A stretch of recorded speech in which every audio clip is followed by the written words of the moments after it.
Zahron Mamdani, kandidati 34 vjeçar I Partisë Demokratike në New York, fitoi një betejë historike për kryetar bashkie, duke bërë kryebashkiaku I parë musliman I qytetit dhe duke shënuar një fitore të rëndësishme për politikën progresive dhe për përfaqësimin e emigrantëve.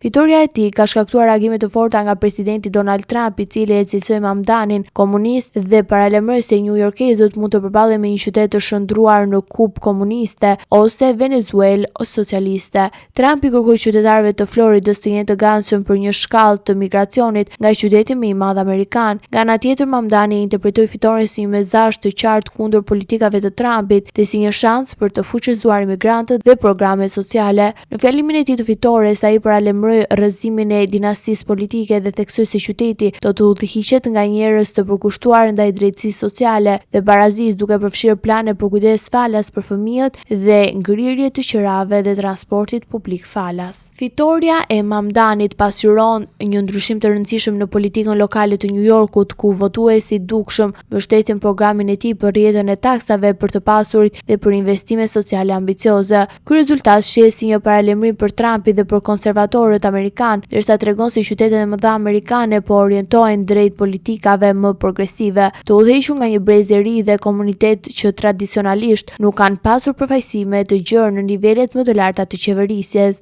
Fitoria e Mamdamit ka një simbolik të veçantë. New Yorku, qyteti I fuqizuar nga emigrantët, do të udhëhiqet për herë të parë nga një emigrant. Ky moment nuk është vetëm një ndryshim politik, por edhe një shenjë e qartë se qytetarët janë të gatshëm të sfidojnë statusin quo dhe të promovojnë politikë që synon drejtësi sociale dhe përfshirje.